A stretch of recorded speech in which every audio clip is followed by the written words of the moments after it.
Did your brother write this? The woman holding the phone was someone I had met less than an hour earlier.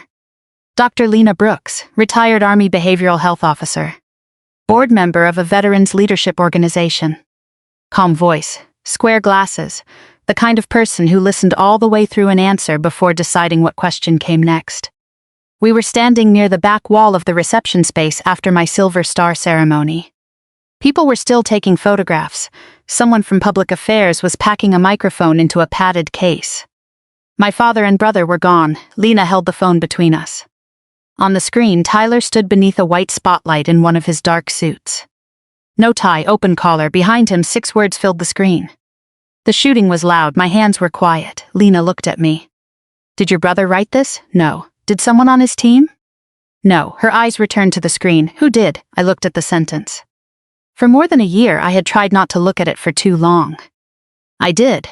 2 months earlier, my mother had been sitting cross-legged on the floor of her guest room with 3 cardboard boxes open around her. Elena Keller kept everything: birthday cards, school photographs, letters Tyler wrote from basic training, old church programs, receipts from vacations nobody remembered taking. She had a system only she understood.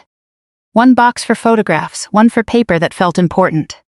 1 for things she was not ready to throw away. The postcard was in the 3rd box. She called while I was at work. I found something from your deployment. I was standing beside a medication cart checking expiration dates. What kind of something? A postcard. I stopped. Which one? The desert sunset. That narrowed it down immediately. The front showed a cheap photograph of a red-orange sky over a flat horizon. I had bought it because it was the only one left without a joke printed across the front. Why are you looking at that? The ceremony people asked for family material. What ceremony people? Public affairs. Your father forwarded the email. I closed the medication drawer. What did they ask for? Photos, letters, things from that deployment. They're making a small display. You don't have to send anything, I know. A pause. Your father thinks something handwritten would look nice. Of course he did. Richard Keller had spent most of his professional life deciding what looked right from 6 feet away. He called it presentation. What does the postcard say? I asked. Paper shifted on her end, then she laughed softly. You asked if I ever fixed the washing machine. That sounds like me. There's another line. I knew which line she meant. Send me a picture first. She did. My handwriting covered the back in black ink. The date was underlined twice. I always underline dates. Time mattered, sequence mattered. At the top I had written 1 sentence by itself. The shooting was loud. My hands were quiet. Below it were ordinary lines about heat, bad coffee, Tyler sending too many podcast links, and whether Mom had finally replaced the washing machine belt. I stared at it longer than I meant to, then I texted. If they use it, keep my name and date with it. Mom sent a thumbs up. I assumed that was the end of it. It was not. Richard saw the scan that night. I know because my mother later showed me the email chain. Elena sent it to him, my father replied 4 minutes later. Good, send the full back, don't crop the writing. He forwarded it to Captain Elise Morgan from Public Affairs. My name was attached to the file, my handwriting was on the card. The date was visible, nothing about the source was hidden. Richard had looked at all of it before pressing forward. That fact would matter later. At the time, I did not even know he had seen it. That was normal in my family, Tyler talked. Richard packaged. Mom preserved. I usually found out what had happened after the decision was already made. It had been that way since we were kids. Tyler was 4 years older than me and could make a story out of anything. If we missed a flight, Tyler could turn it into a 10-minute performance by dinner. If I broke my wrist falling off a bike, Tyler would tell the emergency room story for the next 5 years as if he had personally reset the bone. My father loved that about him. Your brother knows how to communicate, Richard used to say. Then he would look at me. Sam gets things done. For a long time I thought both were compliments. It took me years to notice only one of those roles came with a microphone. At family dinners, Tyler was the one asked to tell people what his work meant. When relatives wanted to understand the Army, they often called Tyler even after I had been serving longer. He made things simple, funny when the room wanted funny.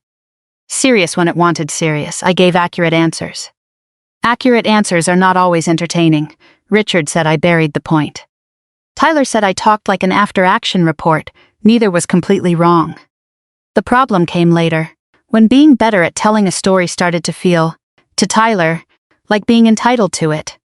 And Tyler had served. That mattered. He was not a man who bought a uniform online and invented a military biography. He joined the Army National Guard when he was 28. Public affairs, he completed his training, did drills. Annual training, storm response, community events. He left honorably after 4 years, no combat deployment. When he finished, I was proud of him. I remember calling after his final drill weekend.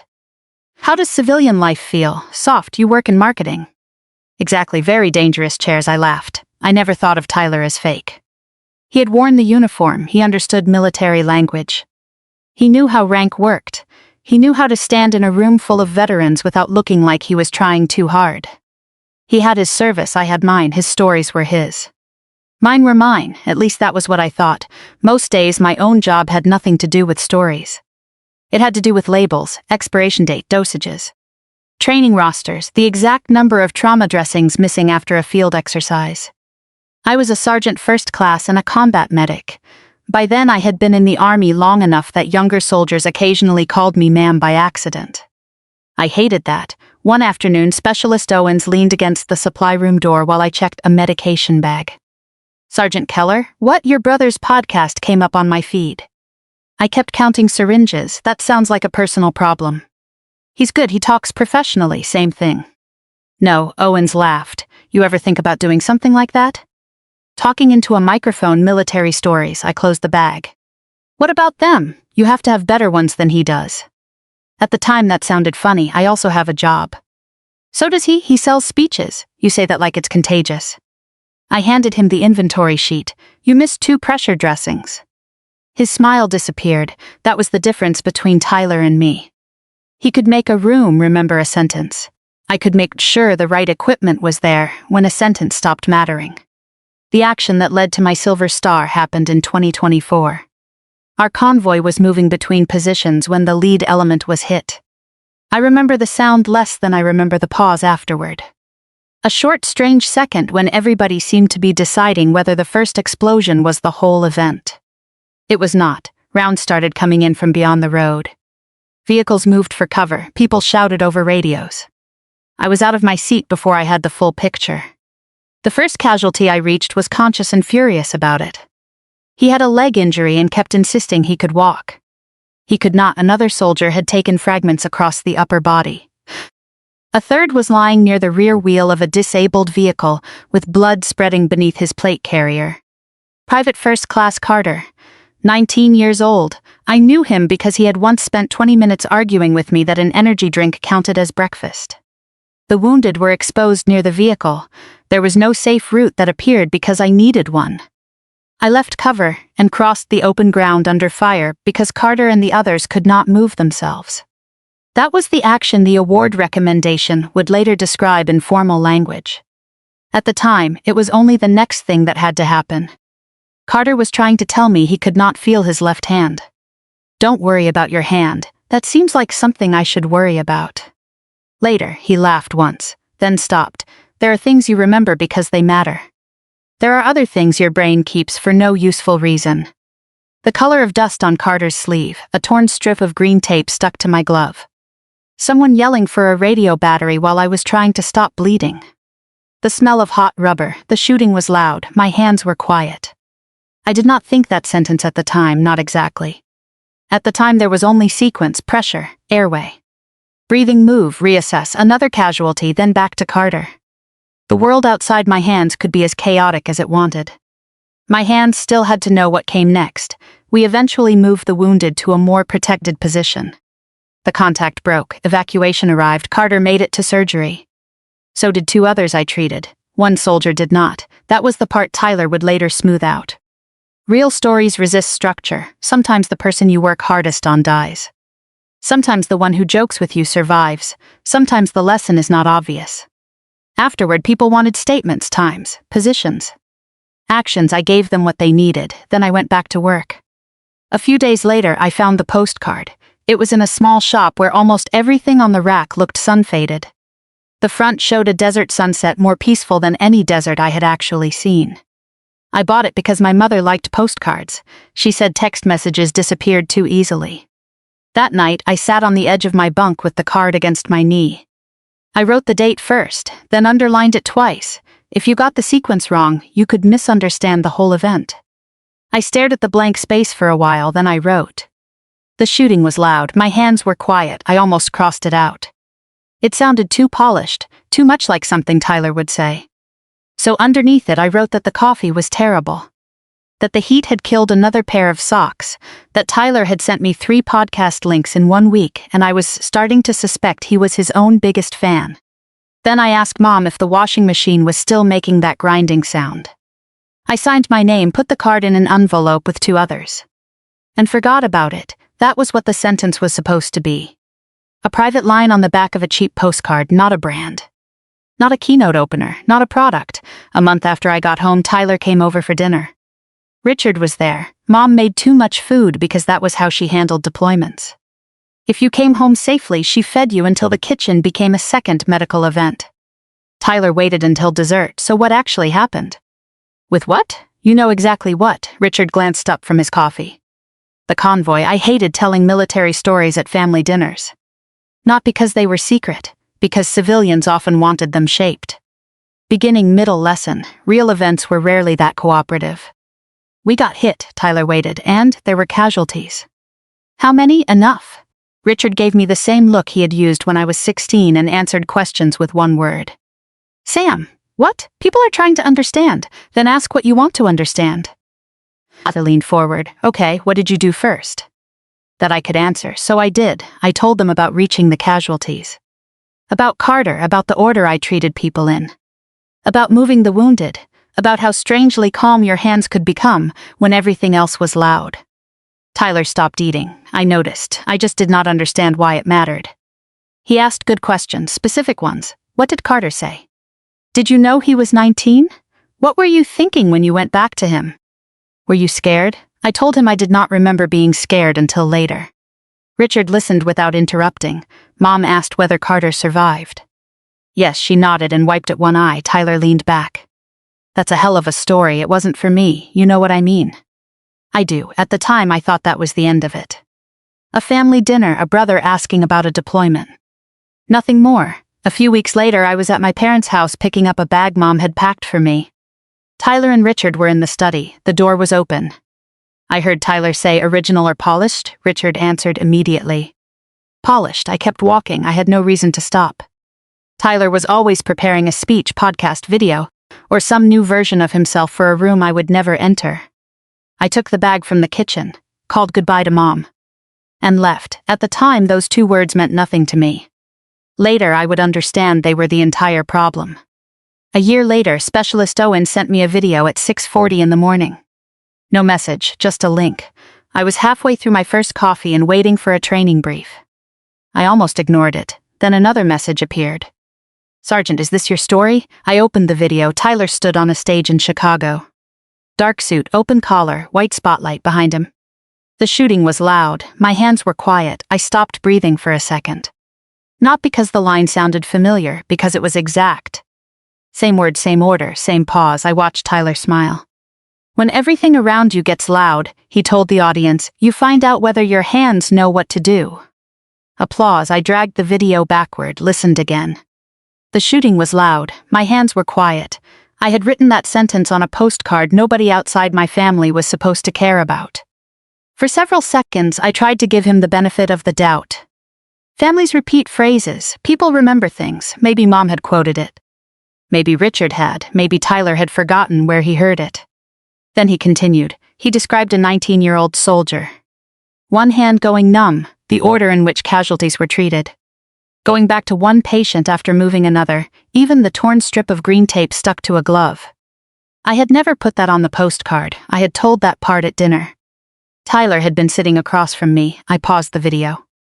Owen stood in the doorway. He must have seen my face. I can come back. No, he waited. I turned the phone toward him. How long has this been online, that clip? A few months. And people think this happened to him? Owens hesitated. That was the answer. Say it. He tells it in first person. I looked back at the screen. Tyler never said my name. Never named the unit. Never said he was the medic.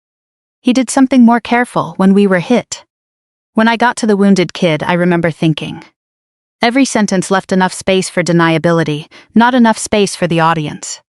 I opened another clip, then another, different city. Different stage, same story, sometimes shorter, sometimes more polished. The 19-year-old became barely old enough to drink. The green tape became a metaphor, the soldier who died disappeared entirely. Carter survived every version, the ending always landed clean. That was how I knew it was not memory anymore, it was material. I called Tyler that night, he answered on the fourth ring. Hey combat celebrity, stop using that story, silence. Then what story? Don't. My convoy story. He sighed. Sam, no, I didn't say it happened to me. You told it in first person, that's how speaking works. No, that's how lying works, when you want deniability. His voice changed, less brother, more professional. I talk about lessons from military service, you talk about my patient. Your patient Carter, I never use his name, that makes it better? You told the story at dinner, so you shared it. With my family, exactly. I stood in my kitchen with one hand flat against the counter. Stop using it, Sam, people connect with that story. I don't care, it helps people, I don't care. You should. Then I heard Richard in the background. What's going on? A few seconds later, my father came on. Sam, tell him to stop. Stop what? Using my deployment in speeches. Richard exhaled like I had called about a parking ticket. He's not claiming your medal, I didn't say he was. He's not using your name, that is the problem. No, the problem is you think experience belongs to one person. I laughed once, no humor in it. Whose experience was it? That's not what I mean. It's exactly what you mean. Richard lowered his voice. Tyler took something painful and made it useful. There it was, useful, as if a memory became public property the moment someone found a better use for it. I was using it, I said, how I was living with it. Richard went quiet. For half a second I thought he understood. Then you never wanted to speak about any of this. That does not make it available. Tyler took the phone back. I can change a few details. No, I can remove the opening line. No, then what do you want? I want you to stop using the story. All of it? Yes, you're serious, exactly. I hung up. The next morning I sent an email, 3 sentences. Tyler, Richard, Mom copied. Do not use my deployment stories. Personal writing, or descriptions of casualties in speeches, podcasts, books, or promotional material. Do not present those experiences in first person. I am not giving permission for further use. Richard replied 12 minutes later, received, that was it. No argument, no apology, no promise. Received, I should have followed up. I should have documented every clip, saved transcripts. Recorded dates. Done the same thing I would have done if a medication record had been wrong. Source, time sequence. Instead, I told myself I had made the boundary clear. That was easier. For the next few months, I stopped watching Tyler's content. Other people kept sending it, a podcast clip, a conference reel. A quote graphic. The sentence changed sometimes. The hand stayed. The noise stayed. The 19-year-old stayed. The story became his signature piece. And Tyler got bigger. A veterans business conference posted him on its main page. A leadership podcast introduced him as a veteran whose frontline experiences shaped his philosophy of crisis performance. That phrase bothered me enough that I checked his website. Army National Guard veteran, leadership speaker, resilient strategist. No fake rank, no medal he had not earned, no combat deployment listed. Technically clean, narratively filthy, Richard had become his manager. He handled media requests, contracts, speaker decks. At one family dinner I saw his laptop directory for a moment. Tyler Brand, contracts, media, approved copy. He closed the window before I could read anything else. I did not ask, that was still my mistake. Silence had become a habit because I did not want my relationship with my family to become an evidence file. Tyler's book announcement came that fall. A publisher had optioned a memoir business hybrid about leadership under pressure. The reported deal was around $225,000. The next week, a speaker bureau listed 14 appearances over the coming year, with contracted fees totaling around $168,000. Money was not the part that bothered me most. I did not want Tyler's stage. I did not want his book. I did not want an audience. What bothered me was hearing my memory become proof of his character. He was not just borrowing an anecdote anymore, he was using it to explain who he was. Around the same time, Dr. Lena Brooks received Tyler's keynote reel. I did not know her yet. She was serving on the programming committee for a veterans leadership organization. They were considering Tyler for the keynote slot at their annual summit. The committee required a recent reel. Tyler submitted one himself. 3 polished stories. The convoy story was second. Lena watched it because that was her job: delivery. Audience fit, content relevance. She had no reason to know where the story came from. Tyler had real military service. He spoke the language. The story was specific enough to feel true and vague enough to avoid easy verification. According to committee notes I saw later, Lena wrote beside his name, "Strong speaker, verify combat framing before final announcement." Not accusation, professional caution. Then the Silver Star notification reached me. And for the first time, the official record of what I had done was about to enter the same room as the version Tyler had been selling. The notification did not feel like vindication. It felt like paperwork finally reaching the end of a hallway. A lieutenant colonel called while I was leaving a training range. He verified my identity, confirmed the recommendation tied to the convoy action, and explained the ceremony process. I listened, asked questions about scheduling, uniform requirements. Nothing about family, Richard called the same evening. I assumed you would. This is significant, Sam. Yes, you could sound slightly happier. I am happy. No, you're processing. My father had spent a career in crisis communications. He had labels for emotions the way medics had labels for medication. What do you want? That's a strange question. You called within 3 hours. He paused. We should think about how the family handles this. There it was, not how I handled it, how the family handled it. There's nothing to handle. Your brother has a public profile. I'm aware, and people know you're related, also aware. This could generate questions about what? Richard did not answer immediately. I don't want the issue between you and Tyler becoming part of the ceremony. I wasn't planning to make it part of anything. Good. Relief came too quickly. Then Tyler wants to come. That's his decision, and mine, also yours. Your mother would like us together. I knew what together meant in Richard's language. 1 photograph. 1 clean image, 1 family story. You can come, I said. I'm not discussing Tyler's speeches. I think that's best. He meant silence. I meant boundary. We ended the call believing we had agreed. We had not. A few weeks later, Captain Elise Morgan from Public Affairs contacted the family. She explained that the ceremony team sometimes assembled a small heritage display outside the auditorium. Photographs, copies of letters, deployment material. Participation was optional, Richard replied before I did. We'd be happy to help. He forwarded the request to Mom. That was how Elena found the postcard. The only message I saw afterward came from Captain Morgan. Thank you. We'll preserve the author and date in the display caption. I replied, appreciated. The postcard had already left my control once. I did not realize it was about to become the most precise thing in the room. 3 days before the ceremony, I stopped at my parents' house. Mom had asked me to pick up an old photograph. Tyler's car was in the driveway. Richard was in the study. I could hear them talking. Then Tyler said my name. She's still mad, Richard answered. She'll get over it. I have a publisher asking for final chapter notes. Then finish the book. What if she says something? Richard lowered his voice. She already said she wasn't going to make a scene. That's not what I asked. She doesn't want attention, Tyler. That's the advantage.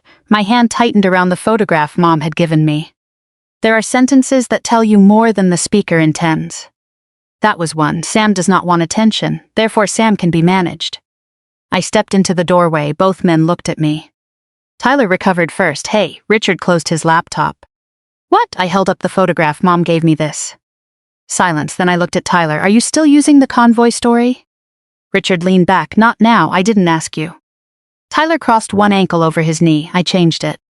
That wasn't the question. He looked at Richard, then me. Stop, Sam. Stop using it. Richard stood.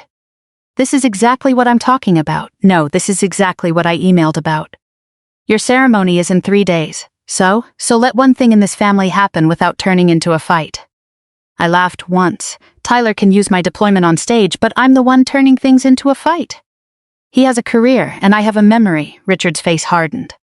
You have a Silver Star ceremony. That doesn't buy him the rest. Tyler looked away. For 1 second I wondered if he was embarrassed. Then he said, you never wanted the spotlight until I had it. That answered the real question, not whether he knew. Whether he understood, he did not. I left without the photograph. On ceremony morning, Mom texted before 7, please try today. I knew what she meant. Do not force us to choose. I did not answer.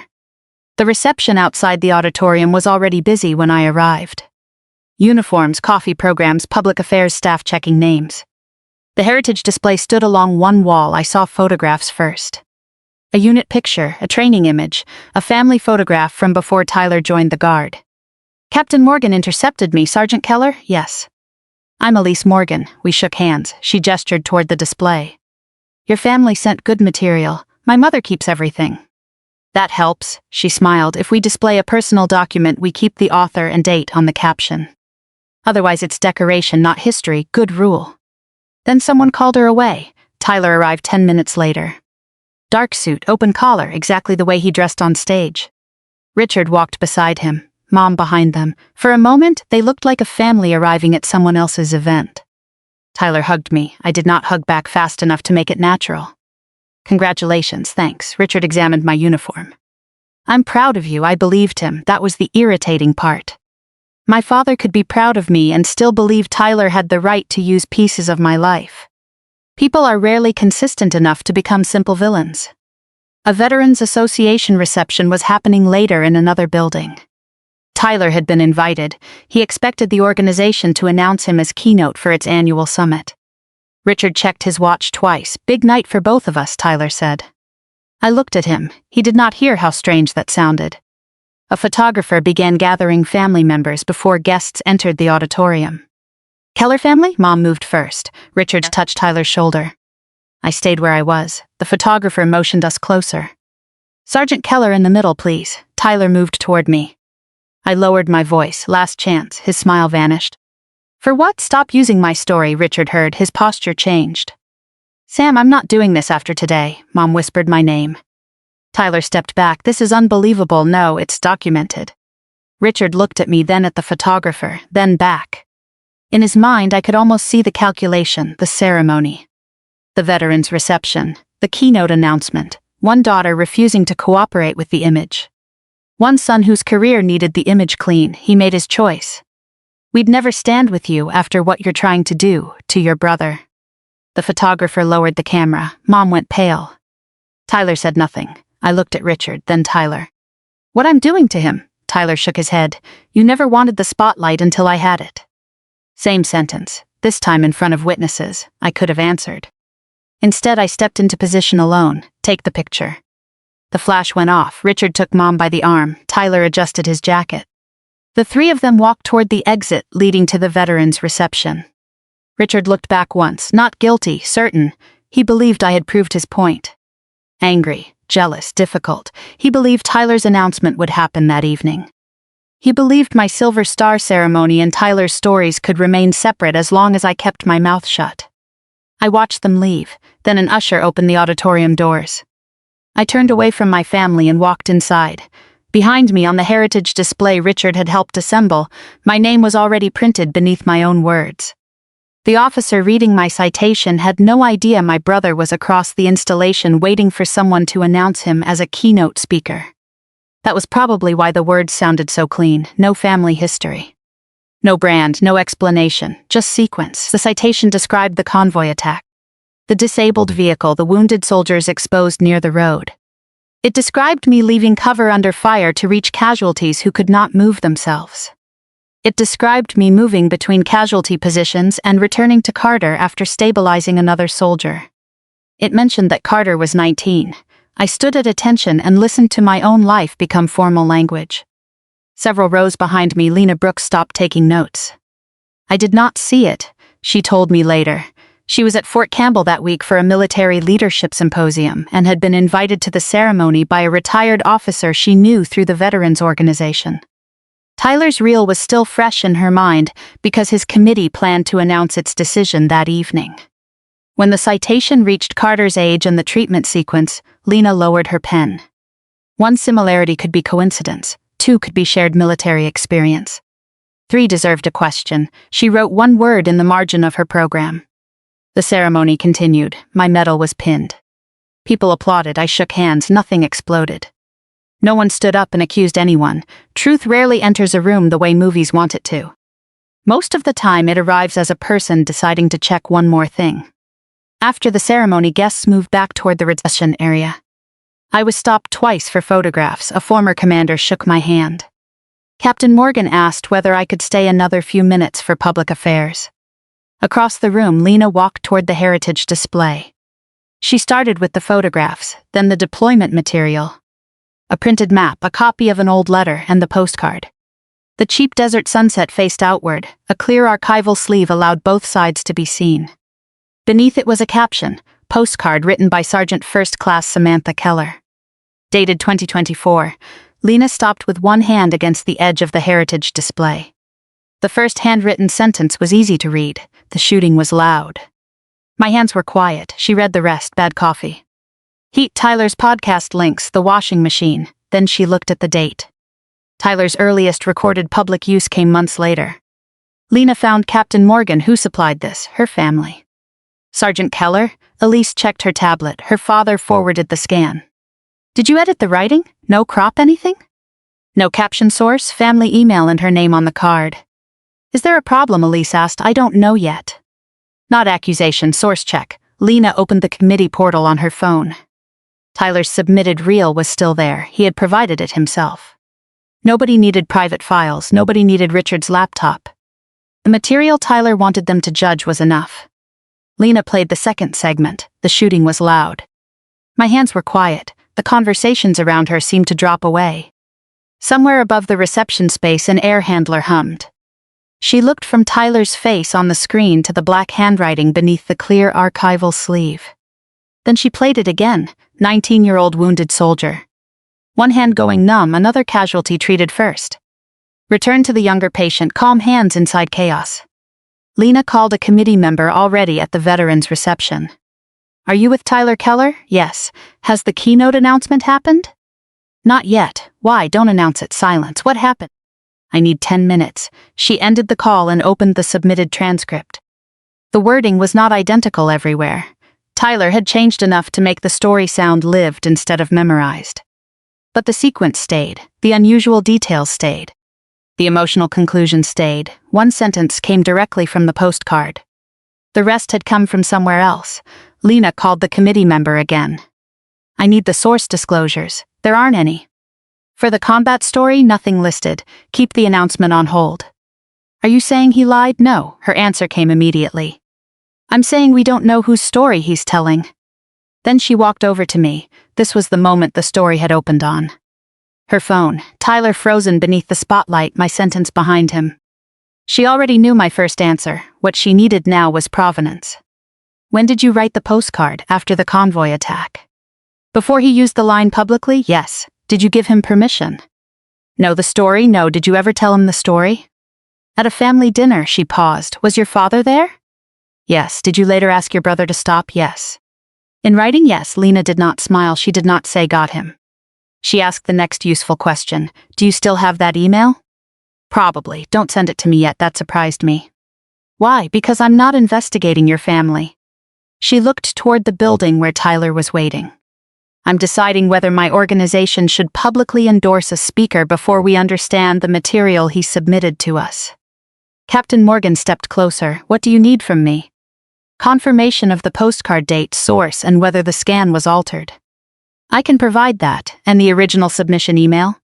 Yes. I folded my arms. What happens now? Lena looked at me. Now we slow down. That was not what Richard or Tyler would have wanted. Their system worked because everything moved quickly. A strong story, a polished line, a clean introduction. Applause before anyone asked where the material came from. Lena called the association president. We have a sourcing discrepancy in Keller's submitted keynote material. Pause. No, I am not making a fraud finding. Pause. Yes. The award recipient appears to be the original author of at least one line, and the official citation substantially overlaps the combat narrative. Another pause. Correct. I recommend delaying tonight's announcement pending verification.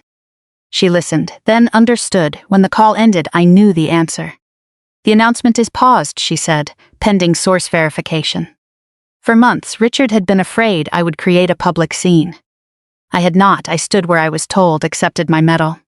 Said almost nothing, and the first thing that threatened Tyler's version was not my anger. It was a date, a sentence, a caption and material he had submitted himself. Richard found out before Tyler did. I was not there. Later the sequence came from messages, emails, and the version Mom eventually gave me. At the veterans' reception, Tyler was still waiting for the keynote announcement when the association president notified the event coordinator. The coordinator asked Richard to step outside.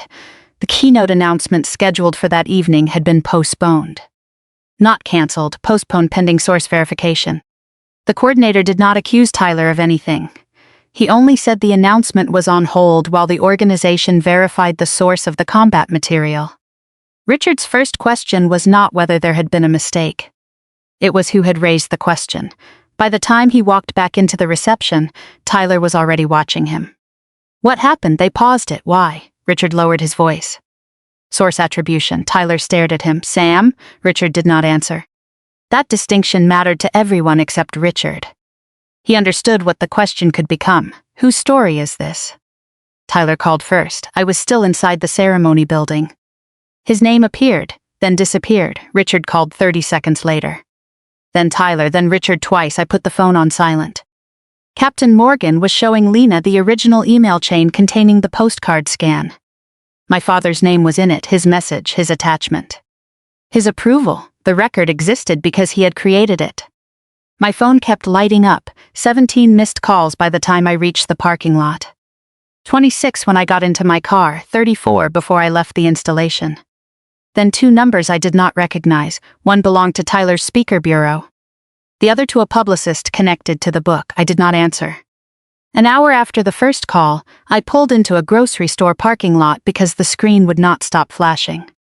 55 missed calls, 39 from Richard. 13 from Tyler, 3 from people working around Tyler's career. Panic does not call to understand, it calls to regain control. I had 11 voicemails. I listened to the shortest. Richard, Sam, call me before you speak to anyone else. Deleted Tyler, this is getting blown out of proportion. Deleted Richard again, we need to control the language. I laughed. Of course that was the sentence he chose. Control the language. The entire problem had started with language. He called again. This time I answered. What? Where are you? Driving, pull over. I already did. Good. Listen carefully. No, silence. Richard recovered. The association has paused Tyler's announcement. I know. They're asking about source attribution. I know. Then you understand what is at stake. I understand exactly what is at stake. His voice tightened. Tyler never claimed your silver star. I never said he did. He never said he was the medic. He let people believe he was there. That is interpretation. No, that is the business model. Richard exhaled sharply. Sam, this can be fixed. Not corrected, fixed. What do you want? I need you to tell them the story was shared family material. No, it was shared with the family at dinner. Which makes it shared. No, you're making a semantic distinction. I'm making an ownership distinction. Tyler's voice came through in the background. Richard had me on speaker. Sam, I never said I was you. I closed my eyes. You did something more useful. What does that mean? You told the story so the audience would do the lying for you. That's ridiculous, you said, when we were hit. We as in service members, you said, when I got to the wounded kid. I was speaking narratively. You described Carter. Silence, I continued. You described what he said. His age, his hand, the green tape. Sam, you were not there. I know that. Then why did your audience think you were? Tyler stopped answering. Richard stepped back in. They need one sentence from you. What sentence? That there was a misunderstanding about attribution. There wasn't, Sam. There was a decision about attribution. Richard lowered his voice. If you refuse, they may remove Tyler from the summit. That is their decision. The publisher could review the book. Also their decision. You know what this could cost him? Yes, and you are comfortable with that? I thought about it. No, Richard went quiet. I am not comfortable with any of it. My voice stayed level. I did not ask him to build his career around my story. I asked him to stop. Nothing. I put it in writing. Nothing, you replied. Received. Tyler spoke again. So what do you want? An apology? Credit? Money? No. Then what? I looked at my reflection in the windshield.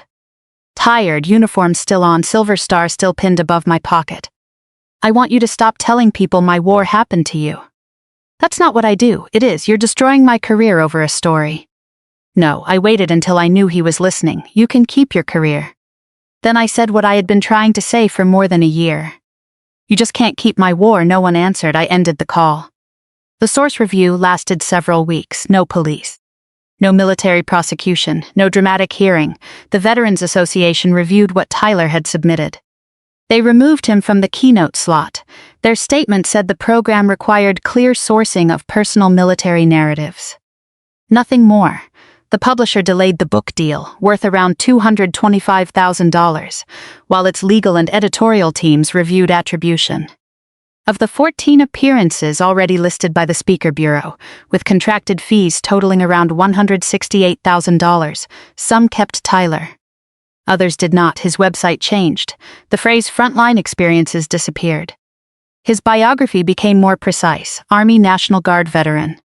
Former public affairs specialist. No suggestion that his speaking career had been built on combat deployment.